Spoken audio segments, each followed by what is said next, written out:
어제 대통령의 집권 4년차 특별연설은 문재인 정권의 아집과 독선 그리고 무능의 집대성과 같았습니다.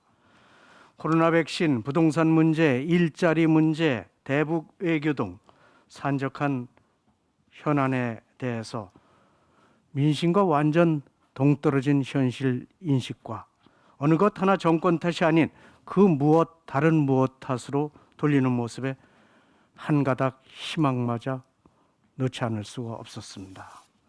문재인 정부가 백신 공급 계약을 다른 나라에 비해 늦게, 다른 나라에 비해 천천히 공급되도록 했다는 것은 국민 모두 다 아는 팩트입니다. 그럼에도 대통령은 우리나라 백신 접종이 다른 나라에 비해 더딘 이유를 정부의 백신 확보 실패가 아닌 백신 확보 경쟁 탓으로 돌렸습니다. 또한 11월 집단 면역 달성 목표를 앞당길 수도 있다는 말씀에 목표 달성을 신뢰하지 않는 국민 90%가 동의할지 의문입니다. 나아가 소득주도 성장에 긍정적 성과가 있었다는 대통령 말씀에는 말문이 막힐 지경입니다. 지난 4년 동안 보여준 소득주도 성장의 실체는 민간의 좋은 일자리는 없애고 세금으로 가짜 일자리를 만들어서 고용 통계를 왜곡한 것뿐입니다. 이제 와서 민간 일자리 창출을 강조한다고 한들 온갖 규제로 민간 일자리 창출의 동력을 끊어버린 그 후유증을 어떻게 돌려놓을지 우려스럽습니다. 대통령께서 자랑하신 수출과 설비 투자 등 거시경제 지표는 온전히 민간에서 해낸 것이고 조선 반도체 산업의 활약은 오히려 정부의 온갖 규제를 극복하고 우리 국민과 기업이 이뤄낸 성과입니다. 남의 밥상에 숟가락 얹기도 이 정도면 타의 추종을 불허할 정도입니다. 또한 대통령은 부동산 실패에 대해서 죽비 맞고 정신 번쩍 들 심판을 받았다면서도 정책의 기조는 달라질 수 없다고 못 박았습니다. 부동산 정책 실패로 급등한 집값의 대국민 사과나 세금 폭탄에 대한 미안함은 찾아볼 수 없었습니다. 대통령은 내 집 마련의 꿈을 이룬 국민의 고통에 대해서는 전혀 공감하지 못하고 계십니다. 대통령의 대북 인식도 실망 그 자체였습니다. 북한을 향해서는 한없이 관대한 저자세를 취하면서 우리 국민을 향해서는 찬물을 끼얹지 말라는 경고를 보내는 기막힌 상황을 연출하셨습니다.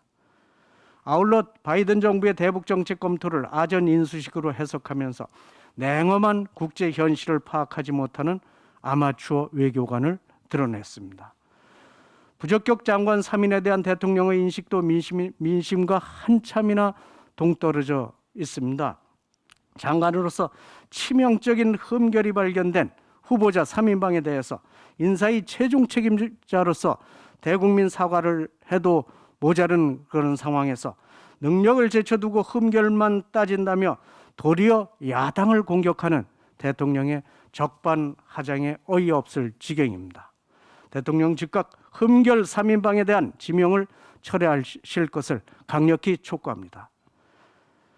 결국 이번 회견은 문 정권의 현실 부정, 현실 괴리, 현실 호도 수준이 얼마나 심각한지 재차 확인시켜준 회견에 불과합니다. 대통령께서 회견 마지막에 모든 평가는 국민과 역사에 맡기고 마지막까지 헌신하겠다고 하셨습니다. 대통령이 국민과 역사에 헌신하시는 길은 지금이라도 국정운영의 대전환을 통해서만 가능합니다. 마지막 집권 1년만이라도 부디 올바른 진단으로 제대로 된 국정운영을 해주실 것을 건의드립니다. 정부가 오는 13일 반도체 산업 육성을 위한 이른바 K반도체 벨트 전략을 발표한다고 합니다. 정부 구상은 연구개발과 시설 투자 세액 공제를 대폭 확대하고 수천억 원 규모의 펀드를 조성한다는 것이 골자로 예상됩니다.